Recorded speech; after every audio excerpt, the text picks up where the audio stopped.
Un nouveau rapport montre que Huawei a volontairement créé des failles de sécurité lors de la réalisation d'une base de données pour le gouvernement de Papouasie-Nouvelle-Guinée, laissant les données du gouvernement de ce pays du Pacifique à la portée des espions.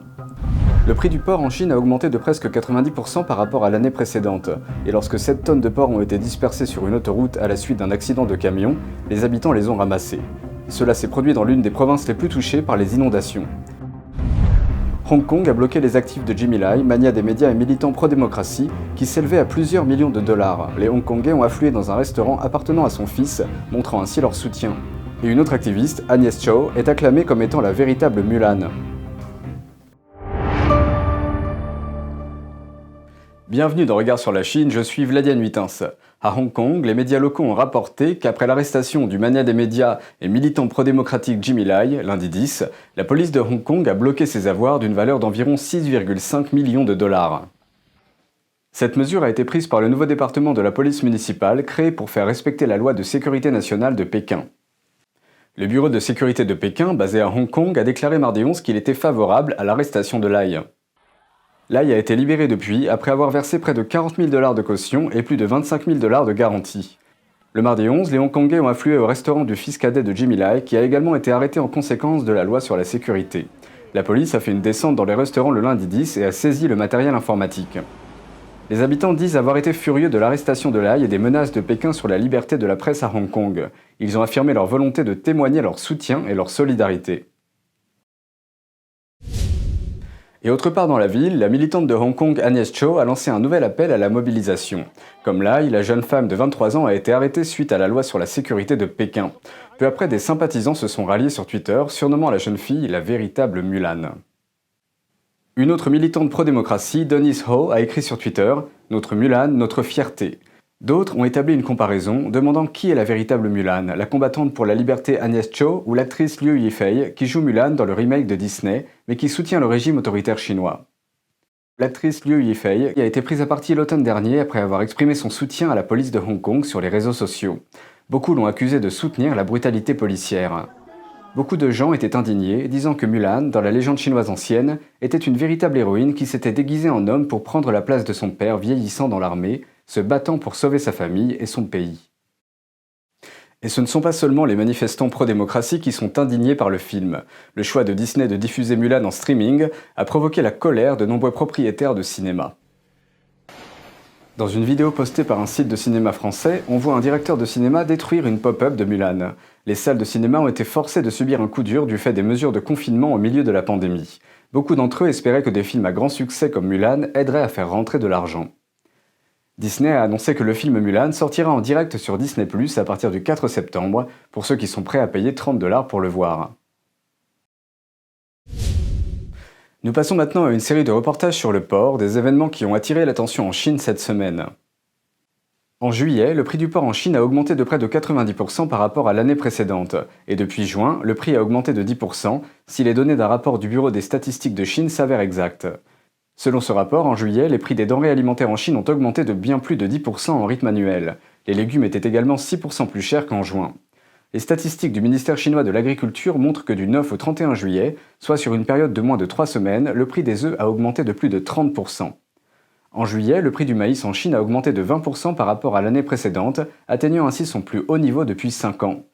De même, au cours du premier semestre de cette année, le prix du soja produit en Chine a grimpé de 30% depuis la fin de l'année dernière. Les chiffres proviennent de la société financière japonaise Nomura Holdings. Le deuxième reportage est un fait divers au sujet d'environ 10 tonnes de porc dispersées sur une autoroute. Il y a environ 2 semaines, un camion rempli de porc a été impliqué dans un accident de la circulation. L'incident s'est produit dans la province du Jiangsu, dans le sud de la Chine, l'une des régions les plus gravement touchées par les dernières inondations. Le porc était éparpillé sur l'autoroute, de nombreux habitants de la région sont venus en camion et en motocyclette pour récupérer le porc éparpillé sur la route. Sur les 10 tonnes de porc dans le camion, 7 ont été pillés, causant une perte de plus de 40 000 $. Même la porte arrière du camion, qui est tombée à cause de l'accident, a été emportée par les habitants. Nous passons maintenant aux catastrophes naturelles qui continuent de sévir en Chine continentale. Un autre cyclone tropical provoque des pluies torrentielles dans l'est de la Chine, une semaine seulement après le passage du cyclone Agupit qui fait des ravages dans le pays. Mekhala est le 6e typhon de l'année. Les vidéos mises en ligne montrent les dégâts dans la province de Fujian, au sud de la Chine, où l'extérieur d'un bâtiment d'usine a été détruit en quelques secondes.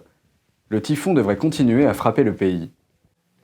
L'agence de presse Xinhua, gérée par le parti, a averti que cette semaine, le nord de la Chine connaîtra les plus fortes précipitations de la saison cette année. Et à Pékin, on conseille aux habitants de travailler chez eux, alors que plus de 100 lignes de transport public ont été suspendues. Les autorités affirment que le niveau d'eau de plusieurs grands fleuves reste encore élevé. Les autorités chinoises ont émis des alertes météorologiques pour les fortes pluies, les torrents de montagne et les catastrophes géologiques, tant à Pékin que dans la province du Sichuan. Des centaines de vols ont déjà été annulés. Une vidéo tournée le mardi 11 a montré la ville de Yahan, dans la province du Sichuan, au sud-ouest de la Chine, alors qu'elle était frappée par des pluies encore plus fortes. Dans la vidéo, on peut voir des terres agricoles se transformer en lacs. Le niveau des rivières a monté en flèche, frôlant le niveau d'une route, car les arbres émergent directement des eaux de crue. Au même moment, de forts courants ont renversé certaines voitures. Selon les autorités locales, 6 personnes sont mortes, tandis que 5 sont portées disparues. Dans une autre région de la même province, on a vu des gens patauger dans de l'eau jusqu'à la taille. C'est alors que des glissements de terrain ont bloqué certaines routes. Un nouveau rapport montre que le géant technologique chinois Huawei a été le créateur d'un centre de données pour le gouvernement de Papouasie-Nouvelle-Guinée. Mais pendant sa création, la société de télécommunications a volontairement créé des failles de sécurité pour que les données puissent être subtilisées. Il y a 2 ans, le géant chinois des télécoms Huawei a construit un centre de données pour le gouvernement de Papouasie-Nouvelle-Guinée, ou PNG. À cause de cela, l'océan Pacifique était très endetté envers une banque d'État chinoise qui a financé le projet Huawei. Or, le centre de données s'est avéré présenter de sérieuses failles de sécurité, laissant les données du gouvernement de PNG accessibles à l'espionnage. Un nouveau rapport de l'Australian Strategic Policy Institute suggère que Huawei a volontairement créé des failles de sécurité pour aider la Chine à espionner le pays. Selon un rapport des médias australiens, les pare-feux et les codes que Huawei a construits pour le gouvernement de la PNG afin de crypter leurs données avaient déjà atteint leur fin de vie en 2016, 2 ans avant l'ouverture du centre. Le rapport australien est le premier à documenter l'implication de Huawei dans les activités de cyberespionnage de Pékin. Le gouvernement de la PNG a engagé Huawei il y a 2 ans malgré la forte opposition des États-Unis, du Japon et de l'Australie. Les responsables du pays à l'époque ont déclaré « Quelles que soient les opinions de l'Australie ou des États-Unis en matière de cybersécurité, en ce qui concerne Huawei ou la Chine, c'est aux grandes puissances de s'en préoccuper. Nous, en Papouasie-Nouvelle-Guinée, nous n'avons pas d'ennemis. Nous ne serions pas assez stupides pour refuser. » Maintenant, le pays a du mal à rembourser le prêt de 53 millions de dollars à la Chine et cherche des fonds auprès de l'Australie pour réparer le dysfonctionnement de la base de données. En réponse au rapport, le ministère des Affaires étrangères chinois a qualifié celui-ci de calomnieux à l'égard des entreprises chinoises et a déclaré qu'il s'y oppose fermement. De nouveaux documents de la Maison-Blanche donnent un aperçu de ce à quoi pourrait ressembler l'interdiction de TikTok. Elle pourrait paralyser la croissance de l'application en la coupant des magasins d'applications américains et des annonceurs. Reuters rapporte que de nouveaux documents de la Maison-Blanche révèlent comment le décret du président Trump visant à interdire l'application chinoise TikTok pourrait se dérouler.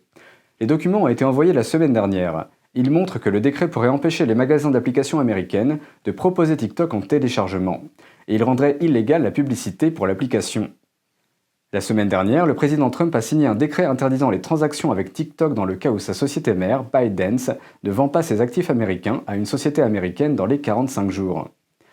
Jusqu'à présent, Microsoft a mené des pourparlers en vue de racheter les parts de TikTok en Amérique du Nord. L'application compte environ 100 millions d'utilisateurs actifs aux États-Unis. Les législateurs craignent que TikTok ne partage les données des utilisateurs américains avec les autorités chinoises. TikTok nie ces allégations, mais la loi chinoise de 2017 sur le renseignement national exige des citoyens et des organisations chinoises qu'ils coopèrent avec les services de renseignement de l'État. Selon Bloomberg News, la Chine évoquera probablement TikTok et WeChat avec les négociateurs commerciaux américains dans les prochains jours, lorsqu'ils se réuniront pour discuter de la mise en œuvre de la première phase de l'accord commercial.